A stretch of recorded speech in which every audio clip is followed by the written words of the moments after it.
So hello दोस्तों, नमस्कार। स्वागत है आप सभी का इंजीनियर्स अड्डा के ऑफिशियल प्लेटफॉर्म पर। अच्छा है, बच्चों के दिमाग में एक बहुत बड़ा डाउट हो रहा है, सर एसएससी जेईई की तैयारी करें, एनएचपीसी की करें या दोनों की एक साथ किया जा सकता है तैयारी। तो बहुत बच्चे परेशान थे कि सर किसके लिए क्या तैयारी करें और क्या सिलेबस में दोनों सिमिलरिटीज़ हैं, क्या पैटर्न में सिमिलरिटीज़ है। तो ये सारे सेशन में आपको यही बताने वाला हूँ कि कितना इन दोनों का सिलेबस मिलता जुलता है, क्या एक साथ दोनों फॉर्म फिल करने चाहिए। बच्चे तो यहाँ तक हैं जो एसएससी जेईई के लिए डेडिकेटेड हैं, उनको लगता है फॉर्म फिल ही ना करूँ। तो एक चीज़ याद रखिएगा, गलती मत करिएगा, आप एनएचपीसी जेईई का भी फॉर्म फिलअप करिएगा, क्योंकि एसएससी जेईई में हो जाता है तो बहुत अच्छी बात है, और अगर नहीं होता तो एनएचपीसी जेईई आपके पास है ही। सबसे पहले यहाँ पर बात किया जाए कि दोनों के सिलेबस एग्जाम पैटर्न की। एग्जाम पैटर्न में अगर मैं आपसे बात करता हूँ, टेक्निकल एक 100 नंबर का सिविल में आता है, इसमें एसएससी जेईई में आता है सिविल का, एनएचपीसी जेईई में 140 का आता है, ठीक ना। रीजनिंग आपका 50 मार्क्स के यहाँ आएगा, यहाँ 30 मार्क्स का आएगा, और जनरल अवेयरनेस यहाँ 50 का आएगा और यहाँ 30 का आता है। टोटल मार्क्स यहाँ पर भी 200 बनेगा और यहाँ पर भी 200 बनेगा। बस अंतर किसका हो जाता है? समय का। समय का अंतर यहाँ time duration 2 hour, time duration 3 hour. यहाँ पर एक चीज़ और आपको बता दूँ, सुनिएगा, कुछ ऐसे बच्चे होते हैं ना जिनका जीएस हो सकता है थोड़ा सा कम तैयार हो, ओके, तो उनके लिए बेनिफिट ये होता है कि 40 नंबर यहाँ पर इसमें ऐड हो जाता है, 20 क्वेश्चन यहाँ पर टेक्निकल में आ जाता है, वैसे ही 20 क्वेश्चन यहाँ पर आ जाते हैं, तो 140। इसकी कट ऑफ भी आप ये समझ लीजिए, कट ऑफ भी बहुत ज़्यादा डिफरेंस नहीं होता। अगर आपको एनएचपीसी वाला क्वालिफाई करना है तो कम से कम 150 प्लस आपको नंबर चाहिए, और इसके लिए तो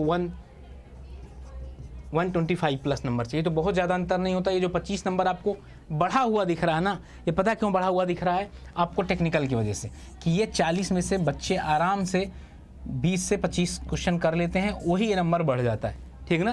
क्योंकि जीएस में आपको भी पता है कि 50 में से 15-20 सही होते हैं, और 30 में से भी 10-12 या बहुत अच्छा पढ़ने में बच्चा होगा तो 15-20 क्वेश्चन सही कर लेगा। तो इस तरीके की सिमिलरिटीज़ हैं यहाँ पर देखा जाए।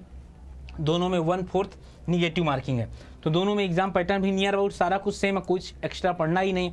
सिलेबस में आ जाते हैं सबसे पहले नॉन टेक्निकल के।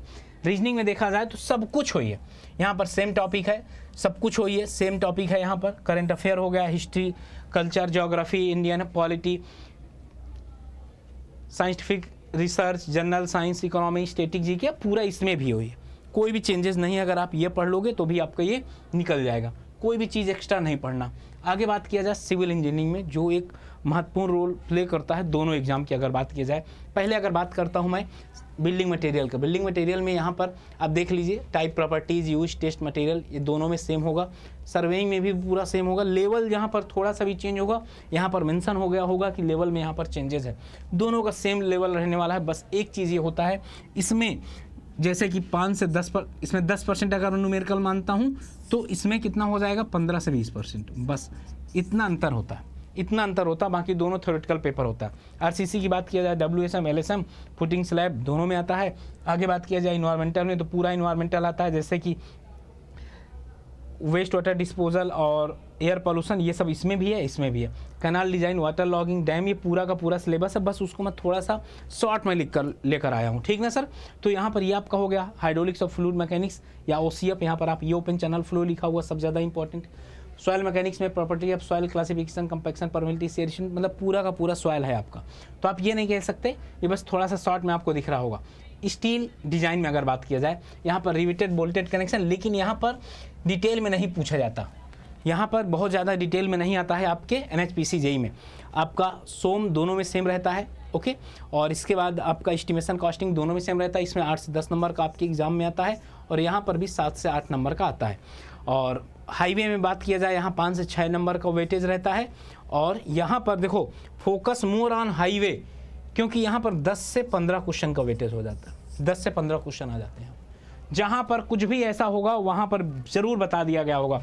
स्ट्रक्चर एनालिसिस में ट्रस आता है, bending moment, shear force, diagram, ILDRI, यहाँ पर बेसिक लेवल का केवल पूछा जाता है, यहाँ पर केवल बेसिक लेवल का पूछा जाता है, ओके। आगे बढ़ते हैं CPM वाले में ना, यहाँ पर ही सेम रहता है। तो आपने एक चीज़ देखा होगा कि इन दोनों एसएससी जेईई हो या एनएचपीसी जेईई हो, दोनों में सिलेबस की जो सिमिलरिटीज़ है ना, वो नियर आउट सेम है। बस थोड़ा बहुत, जैसे यहाँ पर हाईवे और रेलवे को थोड़ा ज़्यादा फोकस कर दिया जाता है, यहाँ नहीं। यहाँ पर स्टील ज़्यादा डेप्थ में पूछ लिया जाता है, यहाँ डिटेल में नहीं पूछा जाता। जनरली डाया वाया, अब बोल्ट या रिवेटेड, यही सब पूछा जाता है। तो ये आपने सिमिलरिटीज़ देख लिया। तो अब इससे आपको क्या अंदाज़ा लग रहा है? कमेंट सेक्शन में बताइएगा कि भाई नियर अबाउट सेम ही है। ओके, नियर अबाउट क्या है, सेम है।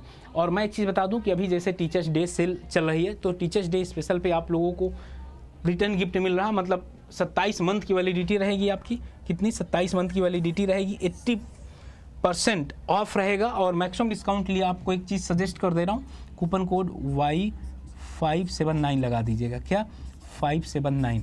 हाँ, अगर आपको ये लग रहा है कि सर इन दोनों बैचेस का मुझे एक्सेस एक साथ मिल जाए, क्योंकि आपको भी पता है एसएससी का अलग बैच लीजिए और एनएचपीसी जेईई का अलग, तो भाई थोड़ा सा नहीं, बहुत ज़्यादा कॉस्टली पड़ जाता है। तो इनका हम एक ही बैच में आपको प्रोवाइड कर रहे हैं, देख लीजिए। अड्डा 24/7 जैसे ऐप को डाउनलोड करेंगे, ऐप को डाउनलोड करने के बाद एसएससी जेईई में ही जाइएगा, यहाँ पर ही महापैक आपको दिख जाएंगे। सिविल इंजीनियरिंग का महापैक XXX वैलिडिटी है, आप बिल्कुल जाकर कर सकते हैं सर। और यहाँ पर टाइमर भी चल रहा होगा।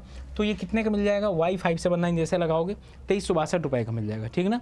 और अगर आपके ऐप में कुछ कॉइन्स वगैरह भी होंगे तो और भी वहाँ पर 100-150 रुपये और भी आपका कम हो जाएगा।